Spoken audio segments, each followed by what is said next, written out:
नमस्कार विद्यार्थी मित्रांनो, स्टडी फ्लो अपडेट्समध्ये तुम्हा सर्वांचं पुन्हा एकदा स्वागत आहे. मित्रांनो, एमपीएससीची तयारी करणाऱ्या विद्यार्थ्यांसाठी विशेषतः पोलीस उपनिरीक्षक PSI विभागीय परीक्षेची वाट पाहणाऱ्या सर्व विद्यार्थ्यांसाठी आज एक अतिशय महत्त्वाची अपडेट आलेली आहे.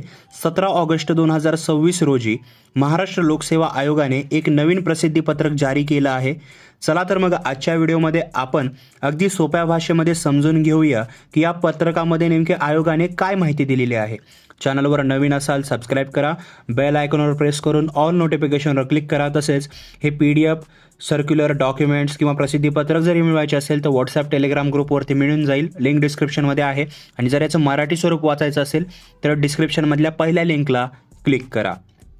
विद्यार्थी मित्रांनो, हे प्रसिद्धीपत्रक पोलीस उपनिरीक्षक मर्यादित विभागीय स्पर्धा मुख्य परीक्षा 2023च्या सुधारित अंतिम निकालाबाबत आहे. तुम्हाला माहीतच असेल की या परीक्षेतील 615 पदांचा अंतिम निकाल आधी 20 मे 2026 रोजी जाहीर करण्यात आला होता. पण आता त्यात मोठा बदल झाला असून आयोगाने सुधारित अंतिम निकाल आणि सुधारित गुणवत्ता यादी जी आहे ती जाहीर केलेली आहे. आता तुम्हाला प्रश्न पडला असेल की आयोगाला हा निकाल का बदलावा लागला. तर बघा मित्रांनो, शारीरिक चाचणी संदर्भात महाराष्ट्र प्रशासकीय न्यायाधिकरण म्हणजेच मॅट मुंबई येथे काही उमेदवारांनी न्यायालयीन प्रकरणे दाखल केली होती. या प्रकरणावर न्यायालयाचा जो अंतिम आदेश आला त्यानुसार हा निकाल बदलावा लागलेला आहे.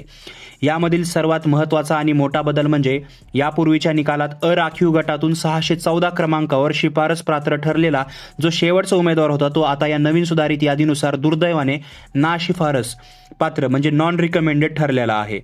हा सुधारित निकाल तुम्ही MPSCच्या अधिकृत वेबसाईटवर जाऊन सविस्तर पाहू शकता किंवा मी व्हॉट्सॲप टेलिग्राम ग्रुपवरती देऊन टाकेल. लिंक डिस्क्रिप्शनमध्ये आहे. आयोगाने स्पष्ट केले आहे की या निकालात नमूद 604 उमेदवारांची यापूर्वीच शासनास शिफारस करण्यात आलेली आहे. पण नेहमीप्रमाणे लक्षात ठेवा, तुमची अंतिम निवड ही तुमच्या मूळ प्रमाणपत्राच्या पडताळणीनंतर किंवा त्याच्यावर अवलंबून असते.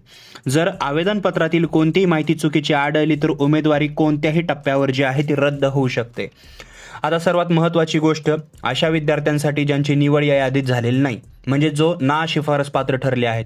जर तुम्हाला तुमच्या उत्तरपत्रिकेतील गुणांची पुन्हा पडताळणी करायची असेल तर त्यासाठी एक संधी देण्यात आलेली आहे रिव्हेरिफिकेशनसाठी. तुमच्या प्रोफाईलमध्ये तुमचे गुणपत्रक पाठवल्याच्या दिनांकापासून फक्त 10 दिवसाच्या आत तुम्हाला आयोगाकडे ऑनलाईन पद्धतीने अर्ज करायचा आहे. त्यामुळे ज्यांना गुणांची पडताळणी करायची आहे त्यांनी या मुदतीची विशेष नोंद घ्यायची आहे.